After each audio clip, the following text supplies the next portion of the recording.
The deep voice chuckled. It belonged to someone in the shadows at the edge of my dream.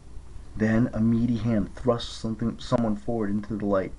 Artemis, her hands and feet bound in celestial bronze chains. I gasped. Her chivalry dress was torn and tattered. Her face and arms were cut in several places, and she was bleeding ichor, the golden blood of the gods. "You heard the boy," said the man in the shadows. "Decide." Artemis's eyes flashed with anger. I don't know why she didn't just will the chains to burst, or make herself disappear, but she didn't seem able to. Maybe the chains prevented her, or some magic about this dark, horrible place. The goddess looked at Annabeth, and her expression changed from concern and outrage. "How dare you torture a maiden like this?" "She'll die soon," Luke said. "You can't save her." Annabeth made a weak sound of protest. My heart felt like it was being twisted into a knot. I wanted to run to her, but I couldn't move. "Unless—" "Free my hands," Artemis said. Luke brought out his sword Backbiter. With one expert stroke, he broke the goddess's handcuffs. Artemis ran to Annabeth and took the burden from her shoulders. Annabeth collapsed on the ground and lay shivering. Artemis staggered, trying to support the weight of the black rocks. The man in the shadows chuckled. "You are as predictable and easy to beat, Artemis, as usual." "You surprise me," the goddess said, straining under her burden. "It will not happen again." "Indeed it will not," the man said. "Now you are out of the way for good. I knew you could not resist helping a young maiden. This is, after all, your specialty, my dear." Artemis groaned. "You know nothing of mercy, you swine!" "On that," the man said, "we can agree. Luke, you may kill the girl now." "No!" Artemis shouted. Luke hesitated. She may be useful yet, sir. Further bait." "Bah! You truly believe that?" "Yes, General. They'll come for her, I'm sure." The man considered. "Then the Dracanic can guard her.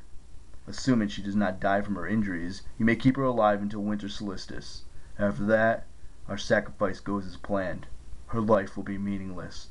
The lives of all mortals will be meaningless." Luke gathered up Annabeth's listless body and carried her away from the goddess. "You'll never find the monster you seek," Artemis said. "Your plan will fail."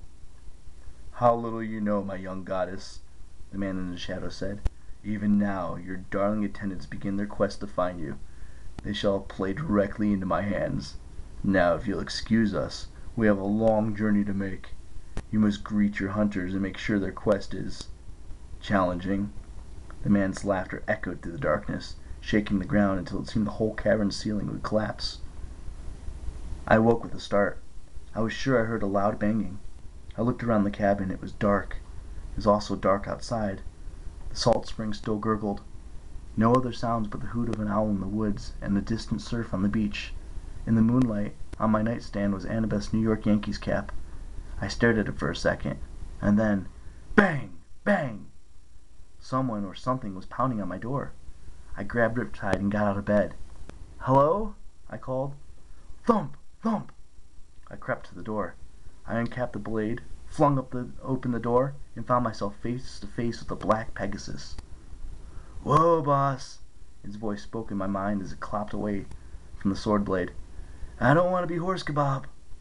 Its black wings spread in alarm, and the wind buffeted me back a step. "Blackjack!" I said, relieved but still a little irritated. "It's the middle of the night." Blackjack huffed. "Ain't either, boss. It's 5 in the morning. What are you still sleeping for?" "How many times have I told you? Don't call me boss." "Whatever you say, boss. You're the man. You're my number one." I rubbed the sleep out of my eyes and tried not to let the Pegasus read my thoughts. That's the problem with being Poseidon's son. Since he created horses out of sea foam, I can understand most equestrian animals, but they can understand me too. Sometimes, like in Blackjack's case, they kind of adopt me. See, Blackjack had been a captive on board Luke's ship last summer, until we caused a little distraction that allowed him to escape.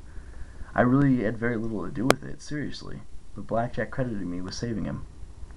"Blackjack," I said, "you're supposed to stay in the stables." "Meh, the stables? Do you see Chiron staying in the stables?" "Well, no." "Exactly. Listen, we got another little sea friend that needs your help." "Again?" Yeah, I told the hippocampi I'd come get you. I groaned.